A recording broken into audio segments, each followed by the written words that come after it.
Welcome to Adventures. Today we have here Maria Laws, who is the Senior Learning Experience Designer for Ahura Ai. And her work centered around something that's super important to her, and that is the science of learning. How you doing, Maria? I'm great, Ahmad. So What happy you to be what you here. sipping on there? I hope it's I hope know it's something the good. timing could not have been worse. It's just coffee. It's a little cold, but still tastes great. We should probably.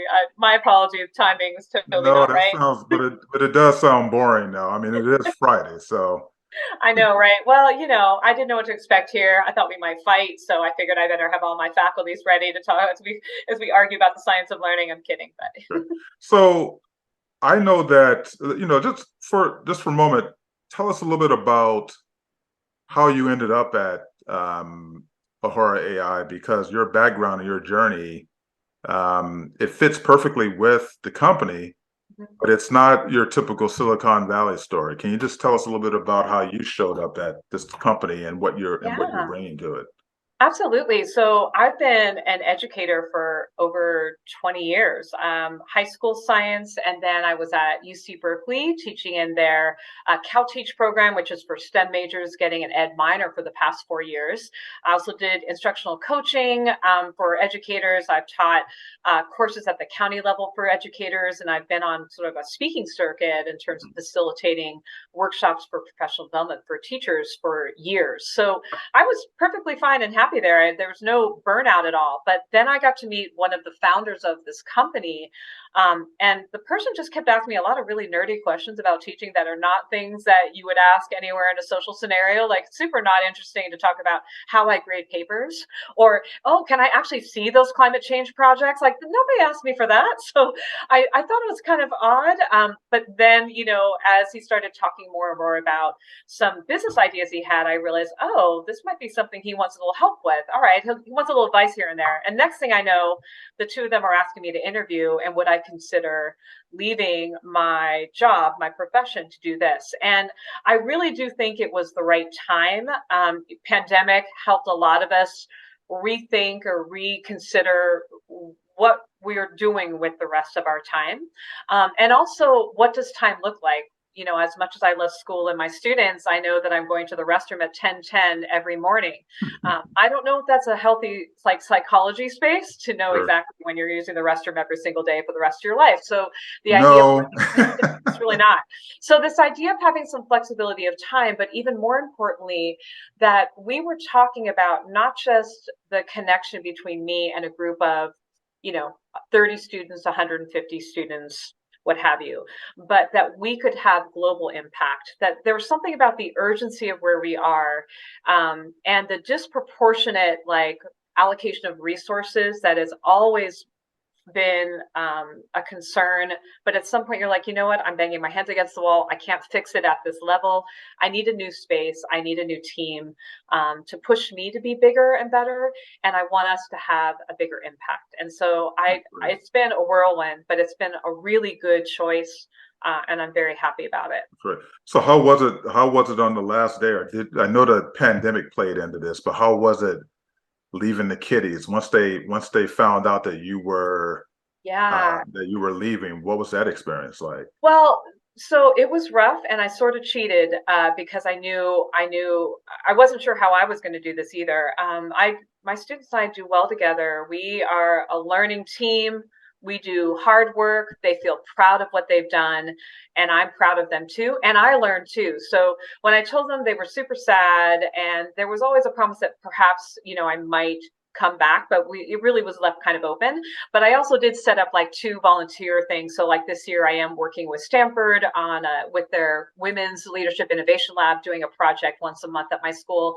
And then I also work with Alliance for Africa's Intelligence, A4AI, to help support the pipeline for our African and African American AI developers in the future. So I'm still on campus like 3 times a week, 3 times a month. I'm not gone yet, but I do think I was worried it was going to be really hard. And now I understand that there's always room to get to connect with students, and it doesn't have to be at the school. And that I'll be okay letting some of that go next year and finding other pathways. So Well, hard, but okay. sure. Well, I'm glad you actually mentioned a couple of your ventures, because you're someone that I've known to always have something going on, always ventures, always engaged. You are someone who is truly a learner, a lover of learning, Mhm. and how learning can be applied in so many different modalities and so many different environments and with so many people. So in many ways, it doesn't surprise me that you're doing work that can impact a much larger range of people. But also, I see it as an opportunity to synthesize all of the knowledge that you bring to learning. And that's why I have you here for today, is to really kind of talk about this ideal of a science of learning. So if you don't mind, just sharing a little bit about how this concept came forward to you as something that you wanted to kind of corral all of your knowledge, and how this can apply to the work that you're doing now, or really to the world. I really appreciate your comments. Thank you. And I will say my answer is going to start with that comment, which is, you know, I've always been sort of a seeker. If it's something I don't know, I want to be in that group. Like I always go left. That's just been my way since I was a child.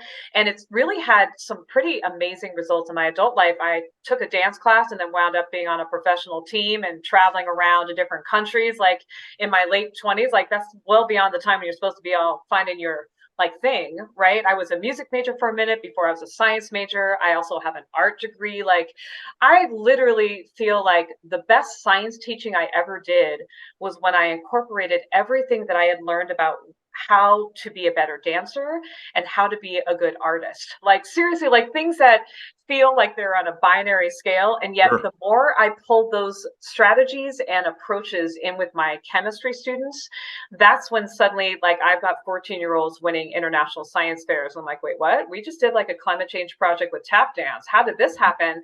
I'm having kids go to MIT, and I get the letter from MIT as they do. They say, hey, a student got accepted here, and this is what they said about you as the person that most influenced them.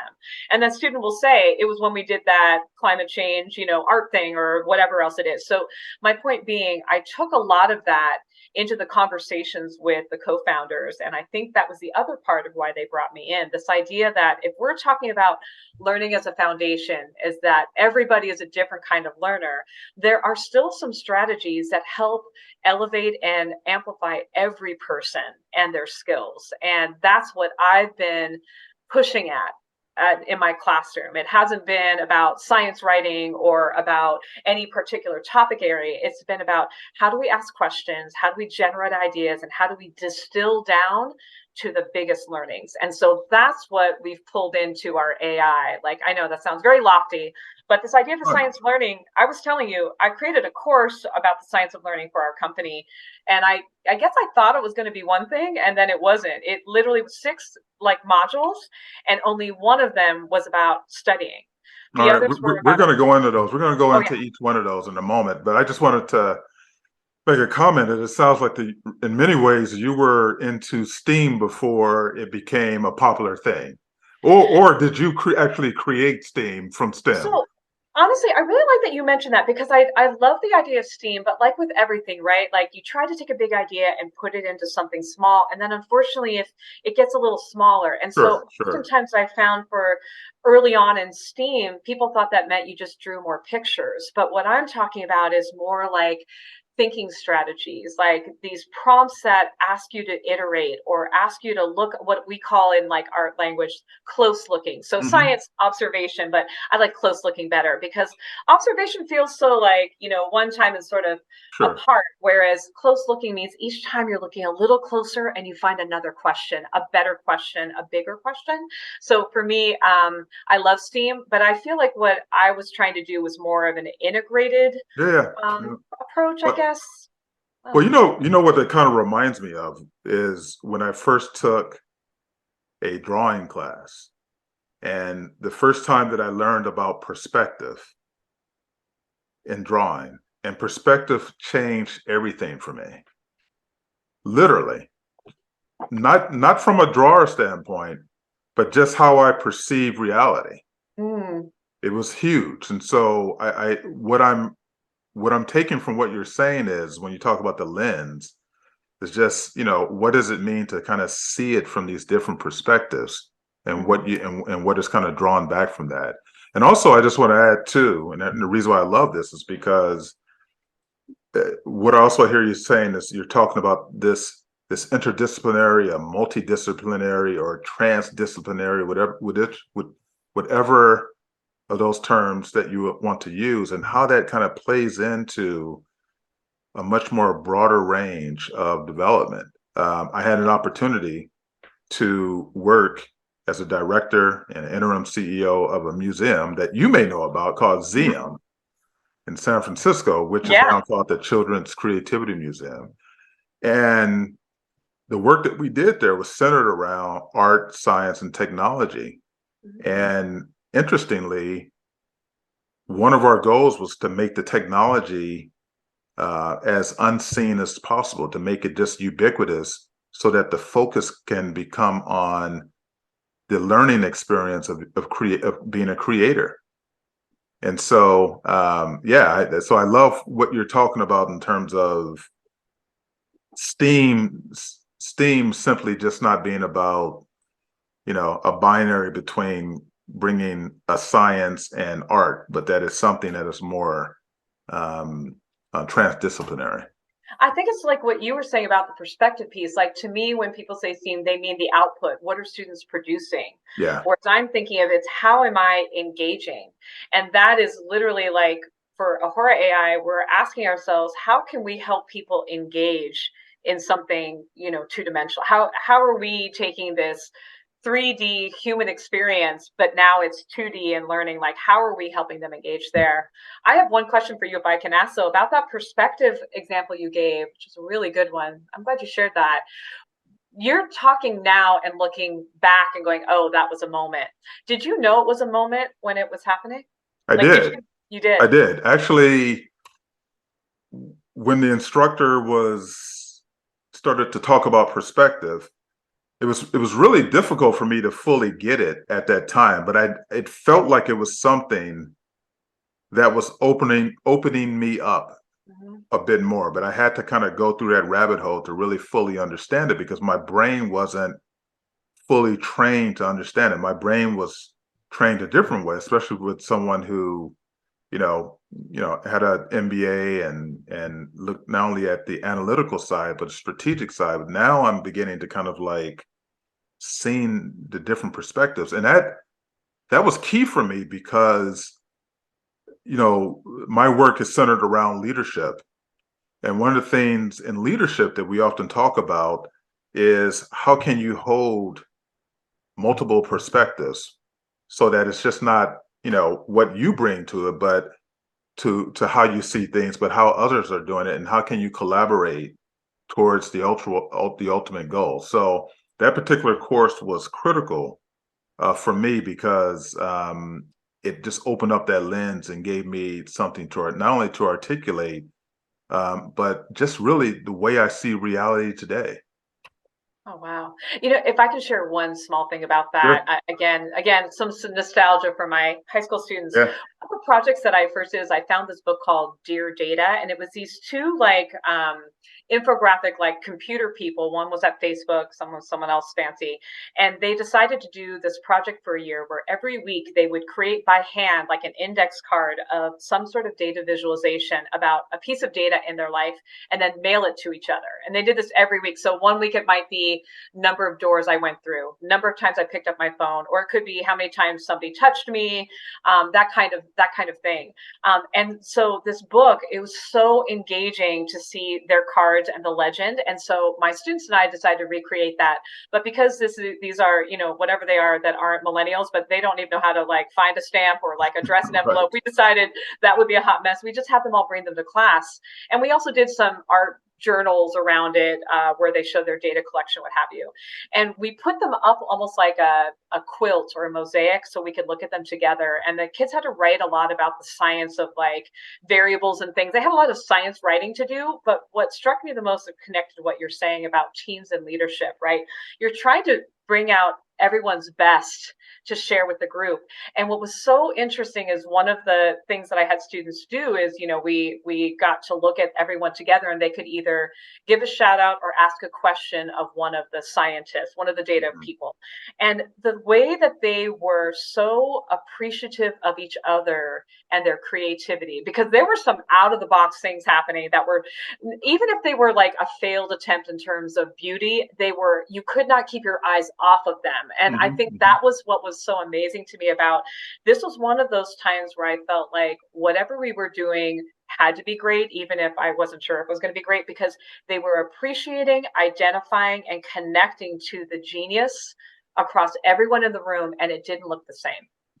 Whew, that's very powerful, and you actually touch on a point that's so critical to me, and when it comes to talent and how learning support that, and that is, how we this ideal of genius, I like to call talent, and but for me, genius is something that is more personalized. Like everyone has that capacity. There's one psychologist out there that talks about personal intelligence. I bring this up because I think in our previous conversation you were talking about, and I'm sure it's in your science of learning, and how this kind of supports the work of Ahura. And that is, the importance of making learning simply about that particular individual, that it's what that unique capabilities that that particular person brings. How can you support their learning experience?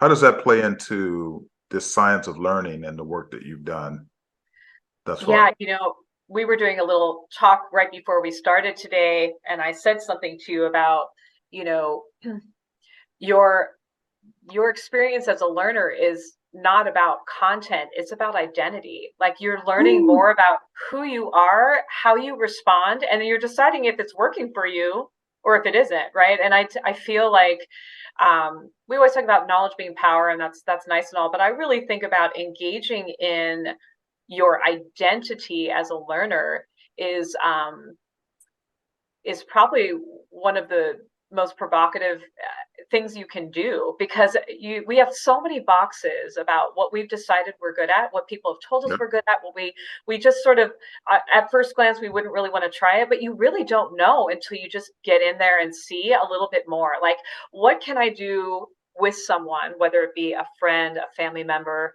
a student, a colleague, to help them stay just a little longer in the conversation with themselves, right? Just a little bit longer. Like the idea that I'm in a group where I'm literally in the AI development team meeting every week doing machine learning things. I wasn't really like the biggest math fan, I'll just be honest. And yet here I am, and I'm not just an observer, I'm a partner in this. It feels amazing. And I would not have been able to even consider being in a company like this. Yes, maybe moving out of the classroom and doing something more traditionally ed focused outside the classroom, sure. But to move to an ed tech startup that's severely focused on the one area, computer science, that I never took a class in, like the only reason why you can do that is that I've been in a conversation with myself about who I am as a learner. And I may not know the content, Ahmad, but I can trust myself. And myself is, I'm going to stick with it. I hustle, I put in the time, and that I can lean into as a talent secretly for myself. I think of it that way. I haven't really ever said out loud Mhm. before. No matter what I'm doing. And that's what I want for others to, what is that secret thing that you as a learner brings? It doesn't matter what comes your way, you can engage with it. I got to tell you, that identity part that you speak to, that is a mic drop at the biggest concert in the world. Thank you. Serious. I'll have a tattoo somewhere, or maybe you should. Oh, you I should. don't get many of those, so You yay for me. should. You should get that. That is really good, and that's ooh, that's just delicious there. Well, if I can say one last thing about that, just to give a shout out to someone else. I mean, I think I thought of that myself, but it really came from a conversation I had with a colleague who is an artist and now a doctor, very, very amazing educator and inspire, has worked everywhere. His name is Dr. Chip McNeil. And he and I were leading a course together, helping educators integrate the arts throughout whatever content they were doing. And he said something that has always stuck with me. He said, "You teach from who you are."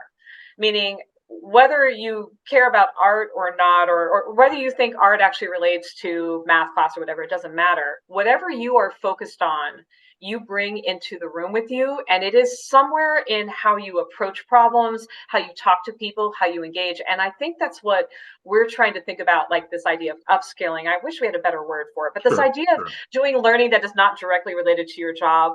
Everything is related to your job because you are the person in the job, and you as a human bring all of that with you in the room, Absolutely. all Yeah. of it. So I mean, we're so much on the same page here because that's the work that I focus in on when I talk about talent and really taking talent from how it used to be perceived, going back to the Renaissance period when it was supported, when talent was seen through the lenses of very powerful families that supported those who they considered to be the most gifted and most talented, to moving into our industrial and managerial periods where McKinsey talked about talent as the top 10. So it was a very elite thing. And now we've moved into this stage now that even the World Economic Forum calls talentism. That's their term, but for the sake of kind of keeping this thread going. But really, what that speaks to is this ideal of how we all have talent, but opportunity is not always there. And that's because of how we've always defined talent. We've defined it by some other standard, whether it's an industrial or organizational standard, a government standard, whatever. But now today, with individualized learning and what we know about intelligence, and what we do know about intelligence is that, you have standardized intelligence, but then you have, multiple intelligence. And so really allowing us to have more room to think about our intelligence in a very personal way. And so when you talked about identity, that's what really kind of resonated for me. And when I talk about talent, it's really about people developing their talents that are germane to them. And if you give value to it, someone else will give value to it, including an organization or an enterprise. And so that's why that really spoke to me. That's a really good thing that you're just saying, that if you can give value to it, that is going to be picked up by others as value. You got me thinking about something else too. Around, you mentioned multiple intelligences, which Dr. Howard Gardner did a lot of work around that. He's at Harvard, Yep. and this idea, meaning for teachers, it just meant what we test in school focuses on certain sets Sure. of intelligences: the talker, the Right. mathematician, and the writer. And it misses out on a lot of other things that are other lanes of, like, people just bring it, and you can't, no matter how much you are working, are probably going to get where they are because this is their lane, right? So this idea of teachers inviting them to reconsider what they see as valuable and what they name as valuable to students, because as you said, if you can't see it in yourself, you can't Right. develop. But the other part I was going to say about that is, Can I jump in here real quickly? If yeah, you go ahead. know, because I absolutely agree with, and I think that just like most research, Howard Gardner, he had to construct something that kind of fit into the academy and a book. So he talked about the different modalities.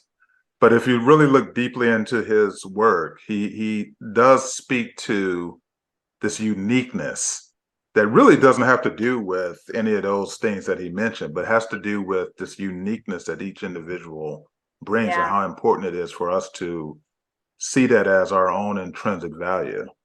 And I agree with you with pointing that out. And again, I always think of it not so much about the research or lack of, but more about applications. And Sure, one of the sure. things that I think about is that so often with intelligence, the history of how we spoke about intelligence, like, you either had it or you didn't.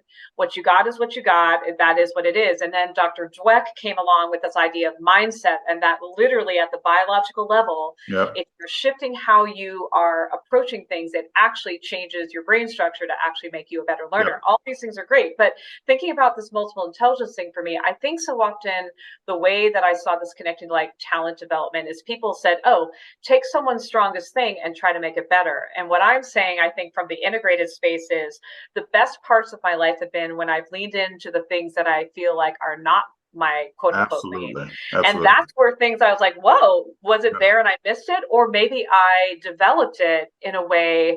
I mean, if you ask my parents, when I told them that I was going to be on TV for dancing, I think my mother fell out laughing on the phone because she remembers I ran into like a pole in high school and then I got most cooperative on the softball team. This is not like a big, don't put Sure. your money on me in athleticism. And then here I am doing a thing, right? So this idea for me is sometimes I think we do things wrong by only pushing in on the place that we have a clear like way to shine, because the way that you engage in your uniqueness is all the things and the things We're that very fluid like that too. yeah, Yeah. and what we care about. Like I care about things that don't make any sense in terms of like I have no cultural reference for, but it mattered to me. And so I was developing it for that reason. So I appreciate you always coming back to not only the way that we structure our conversation so that we have a shared sense of language around, you know, the words we're using, but you always bring it back, Ahmad, to all that aside, people are unique and you can try to make the list of things that make them unique, but that's the list isn't them.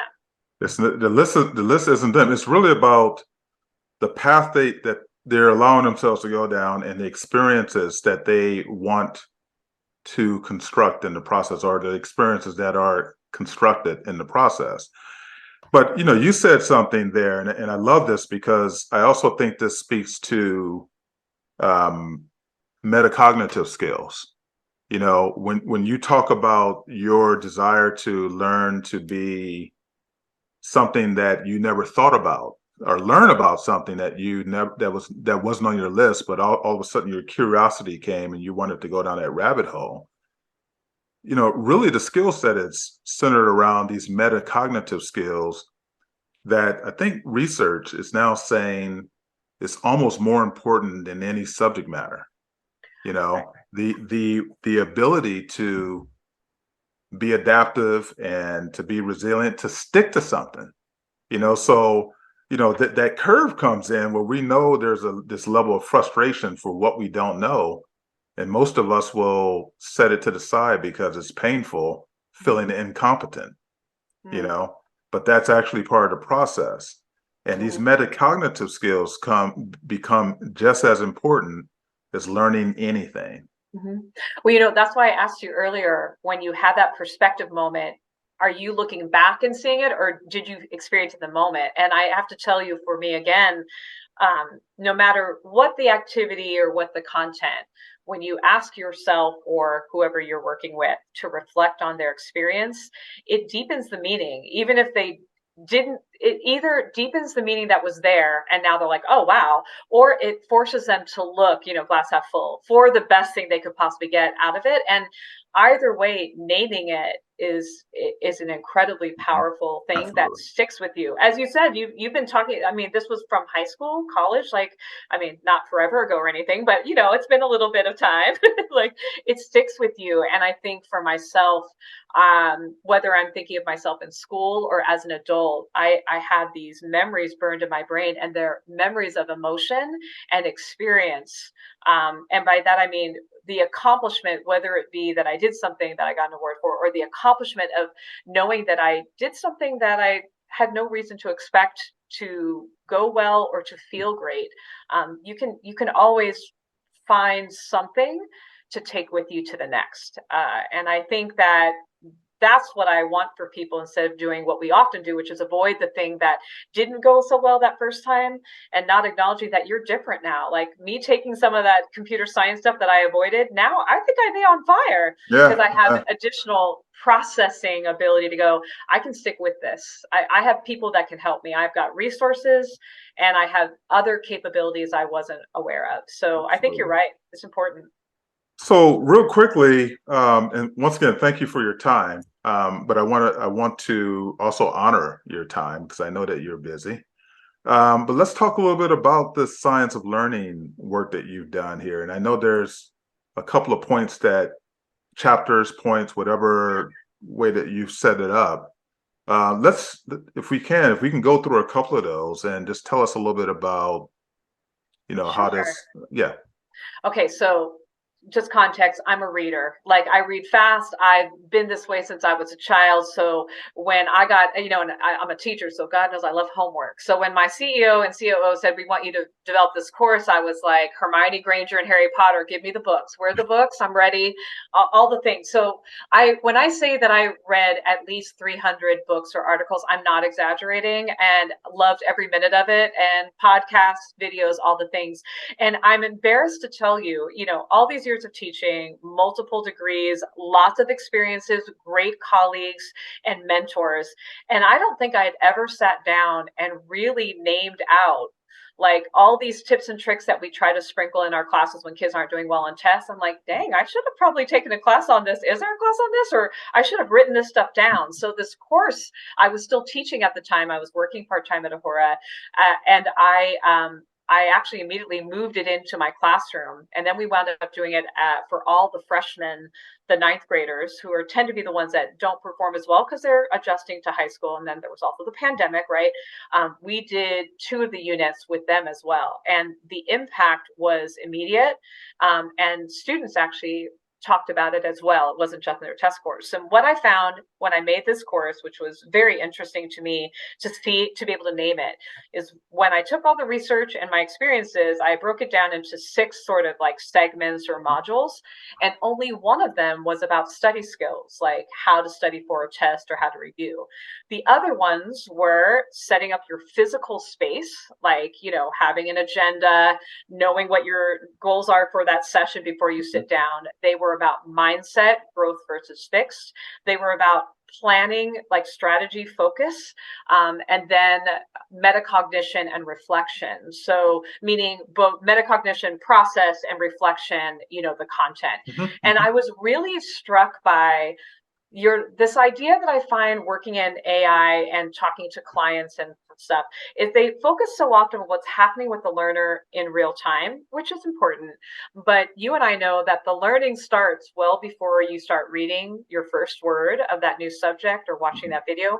And the learning doesn't end for some time after, so long Sure. as you're engaging in that kind of revisiting it, coming around, reframing, talking about it with others, Mhm. whatever it is you're doing with it, it's a conversation with It is. yourself. I would even throw in there, or just sitting down and reflecting and dreaming, because that's giving the brain time to really construct this in a much broader conceptual idea.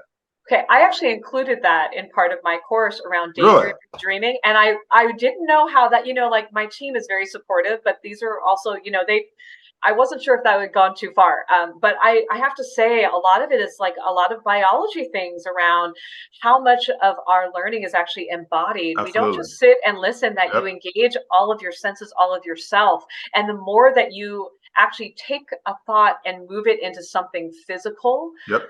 the more likely it is to stay. The idea of how movement, even just wandering, I was reading some studies about you taking a 10-minute walk around asphalt versus in the trees has an entirely different impact on your memory of what Wow. you were just working on. How Yeah. weird is that? Like, I learned so many cool small things, but also the chance to, again, to do what we just talked about, generate and then distill. Of Well, all that the was things, if I'd made that course, nobody would want to read it because it would have been way too long. So I got it down to 6. My slide decks are still way too dense because I couldn't let some stuff go. I'm working on it, but that's all good. Well, it sounds it, like there may be well, additions, or even a great book of all that. But one of the things I just want to mention about the daydreaming. So this is something that Einstein used to do, right? That as much as Einstein had these great tools in physics, he only saw those as his tools. His ideas came from daydreaming, like thinking about things, taking walks, sitting down on his bed and allow himself to like be in a space where these ideas could take shape.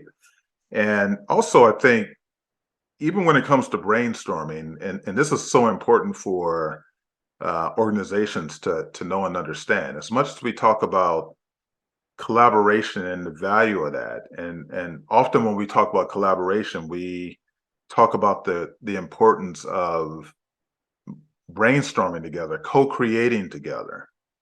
And we think that these brainstorming sessions that we have should end up in, you know, the great discovery taking place, when really we all need time to actually move away from that and take all that we learn from those experiences and do exactly what you just mentioned, allowing for ourselves to embody it so that it becomes a real concept that we could really kind of feel as much as we can think it.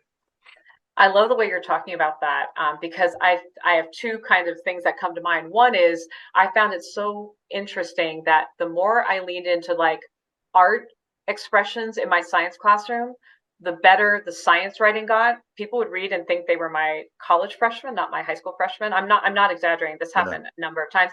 And they were winning awards that I wasn't really trying for them to win. We were just doing stuff, but because we were allowing for a more diffuse space for people to bring in all of those things that Mhm. if we were in like kind of blindered in this one lane, they would think only in that lane. But because we opened up the platform, all the other parts of their day, their experiences, what they saw, and insights. That's where I think that word insight comes, where you put together things that you wouldn't normally put together because Right. you gave space for them to sit near each other for a minute. So that was one. And then the other part I was thinking about when you did this, when you talked about this, is that when I first started doing serious dancing, not just taking a class at the community college, but we're going to perform, there's a stage and a camera. Whoa, there's like things happening.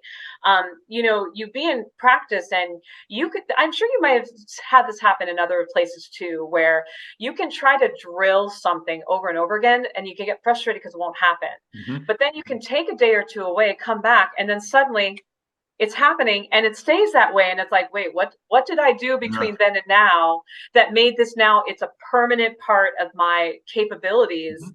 after I got so frustrated by attacking it directly, giving that space and time for all the parts to mesh. I've been always constantly amazed by that and wish someone had told me about it, like this idea of being able to name it. Now that I know that, I can employ that as a strategy. I can teach it and share it with others, and we can do it together. And I think that's the part around being a teacher and educator will never leave me, that the more we can, imperfect as they are, if we can have some language, some framework, some structure around the experiences we have, we Mhm. can better share them Ooh, I and like that. expand Yeah. them. So I kind of interrupted you, and I know there's a couple more you wanted to add to the science of learning in the document. Can you speak to a few more of those, because that was just really good what you had mentioned. Yeah, I named the ones that I thought was Okay. interesting, and it's interesting to me that presenting it to others, you can't just present it, you have to frame kind of the Sure. way we are, because Sure. people do think of it as like it's one I'm studying, and the idea that you can set like, and I've noticed this even now that I'm working with the AI team. I can do the same thing I did in school, where you can predict within the first few minutes how the session is going to go for someone. Wow. It's pretty clear. There are indicators. And so my thinking for science learning is, how do you shift away from that? And so one of them is very simple, like before you leave a learning session, write down your top 3 goals for the next one, so that when you Mm. get in the next time, you're Yeah. not wasting your best energy and memory making a list. I thought that was brilliant. Excuse me. Something so small and yet could change the entire kind of energy level, cognitive load of your session. Okay, I'll just Yeah. share that. So things like that were really interesting to get to put into an organized way for someone to go, oh, these are actions I can do even if I don't know what I'm doing. That's great. Mhm. So as we end this, let's learn a little bit about how Maria learned. So how do you personally create learning experiences for yourself? How are those things structured? Yeah, one of the phrases that is always problematic for me is learning style, because I know that has to do more with your preferences and your Yeah. proficiency. So I can tell you my preference and I can tell you my proficiency. Um, and preferences mean that you like to do it that way, but it doesn't mean it's always the best way to do it. So we all do things like that about how we schedule tasks and things Yeah, like that. that's So good to know. Yeah. the way that I've always loved to do anything is to read first. Like I want to, but that's always been my personality. I don't want to know like the cliff note. I don't want to know the summary. I want to know every punctuation mark. That's just who I am. So there's that part. Forgive me, I'm a little. But what I learned through getting my additional art education degree is that, again and again, working with my stepdaughter, Sadia, when she was little, when you're with little kids and you tell them something, they're immediately going to draw you a picture. They want to dance you a dance, like literally like water. There was a song, there was a dance, there was a color, there was a heroine. Like this idea that she took that one like concept and put it into 5 different forms. That idea of embodied learning is really where I live. That's where I feel the best. That feels so good. It takes a little longer, but it also attaches to me as a person in that moment. Why did I want to do it that way at that moment? So I've got the way that always makes me feel good. That's home reading. But then this other space is just so expansive, and it's all, I'm at the center. Reading, I'm imagining other things, but for embodied learning, it's everything. I'm the translator of all of it. So I think for me, that's where I am. I'm wondering what you would say. Like, do you have like a particular thing that comes to mind with your own question?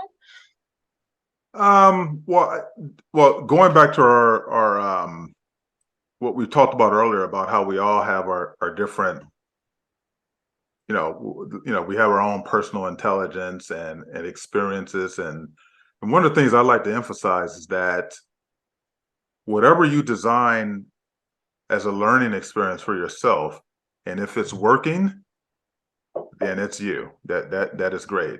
I ask these questions not to have someone, to totally abandon their own learning experiences, but sometimes we can just learn from others, as we should, from our interactions. Like, what other new hacks that we may want to try and see whether they fit or not.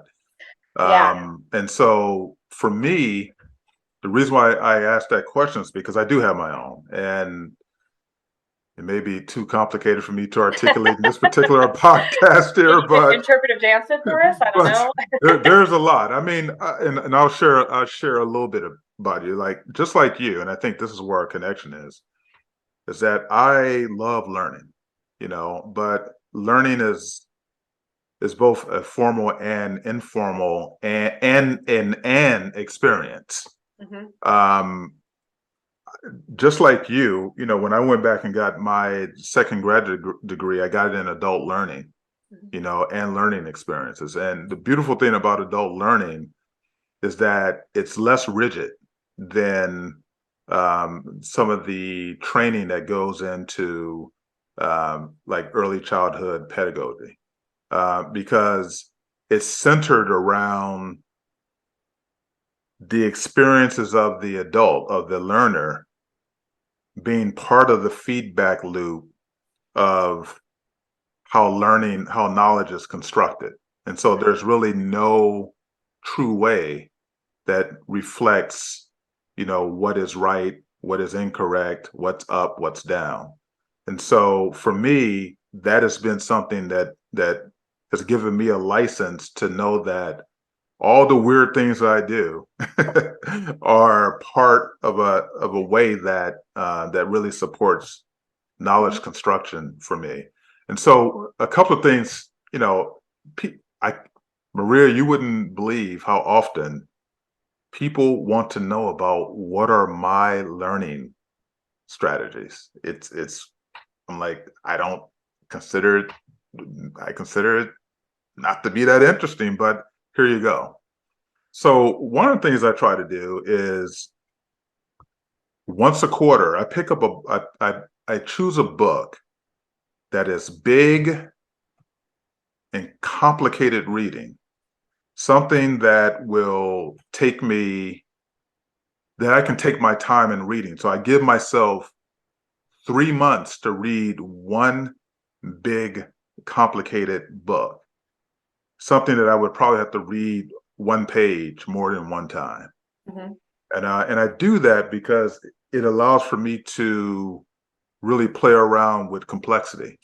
We live in a complex world now, and part of complexity is that you have to develop some skills around meaning making, around sense making. Mhm.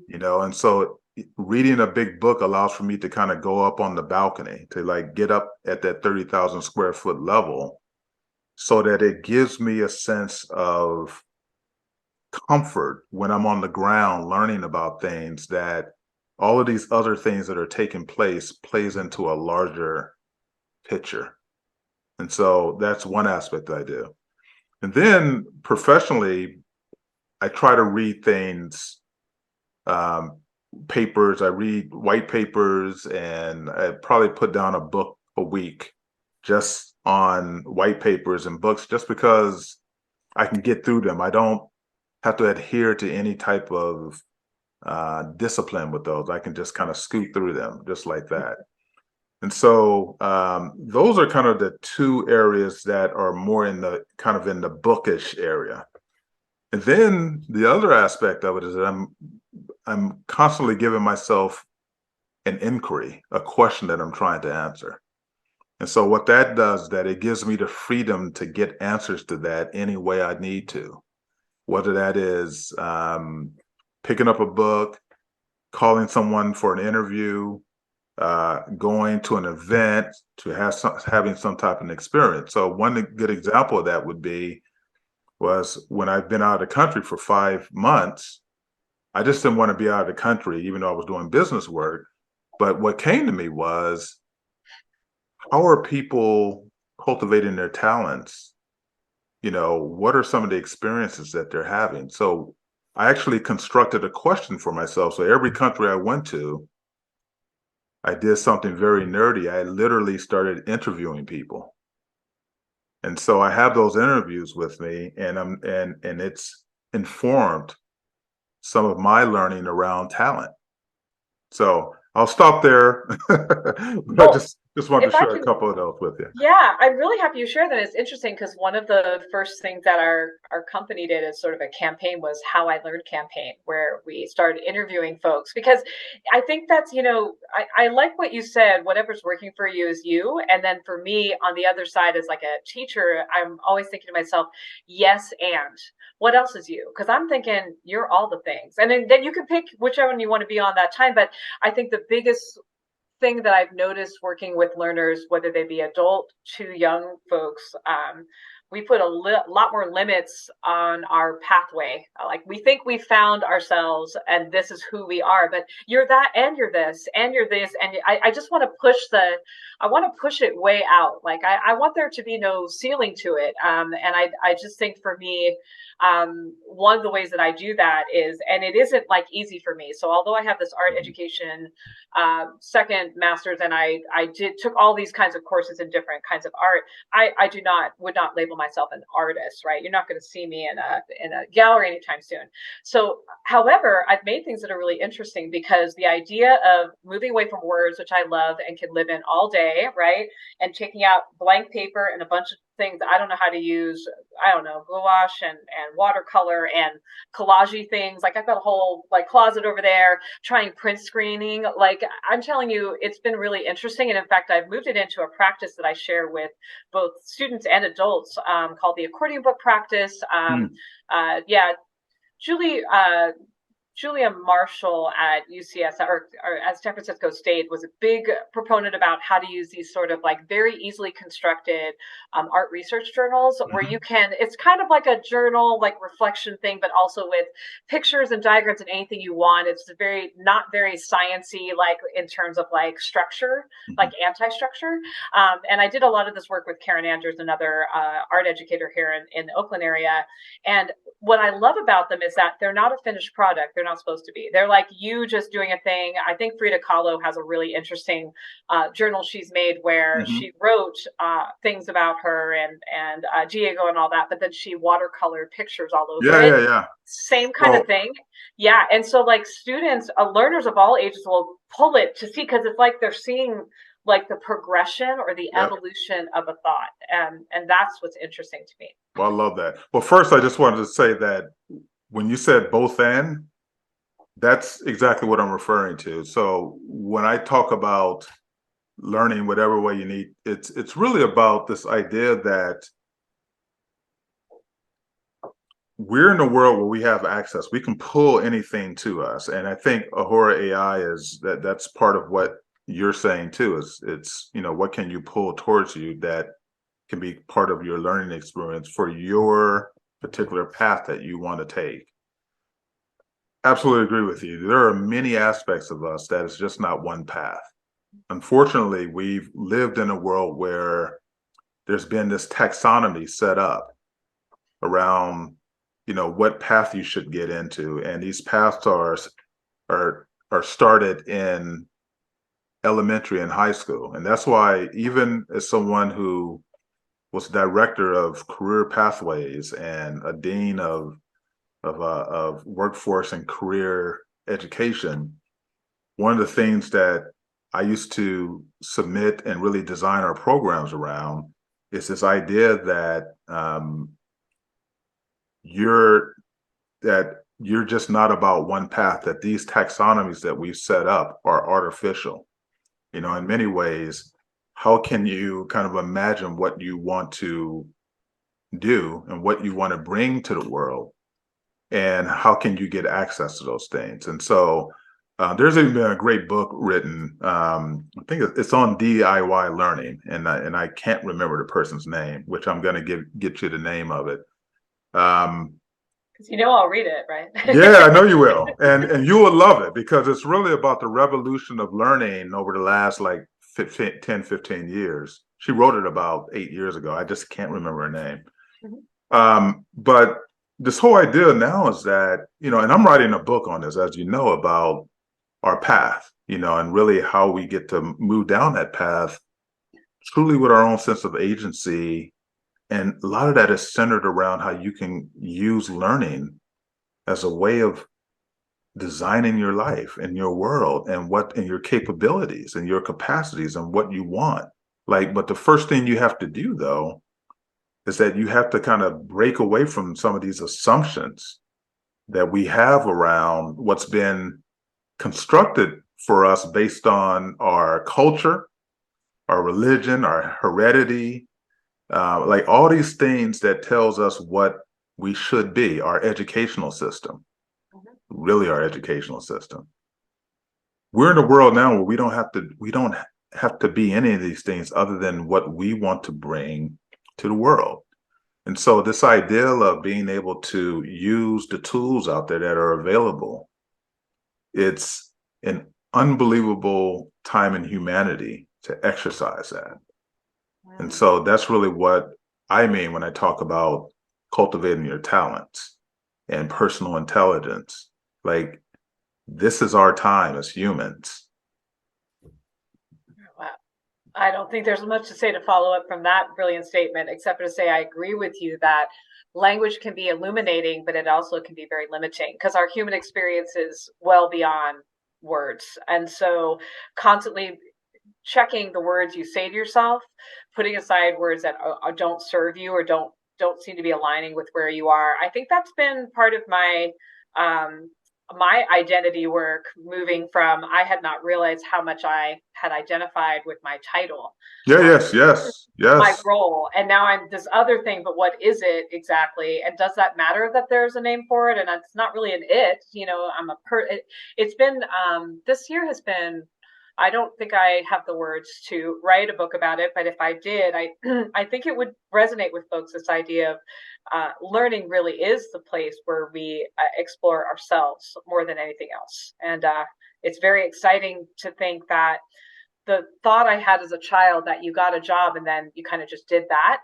I didn't really understand that this process doesn't end, not because it's a necessary part of doing work, but also it's a necessary part of being a person. You want to know, you want to explore, and you want to enjoy. It's enjoyable, right? So yeah. Wow. I mean, whew, that is so powerful because I think that's what you do learn. I mean, and what great insight for you, because we do become our titles, and that's the reason why right now I believe that in society we're having some of the rifts that we're having because there are a whole generation of people whose identity is been snatched. The rug has been snatched from under their feet because their identity was tied to their work and the middle class narrative that came along with that. And all of a sudden, you have people who were living a good life now having to work at Walmart because the company is no longer in their small town or wherever, and that the industrial economy has shifted on them in a way that has left them without identity and consequently have put us in a place of despair and mental health in our society.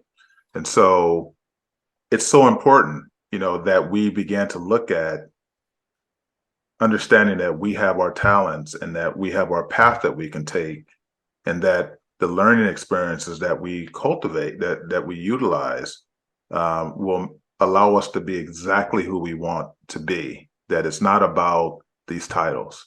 So Maria, I got to tell you, this is exactly what I was hoping for, that we can have this conversation. And of course, we're just going to put a pin in it because this is not the end.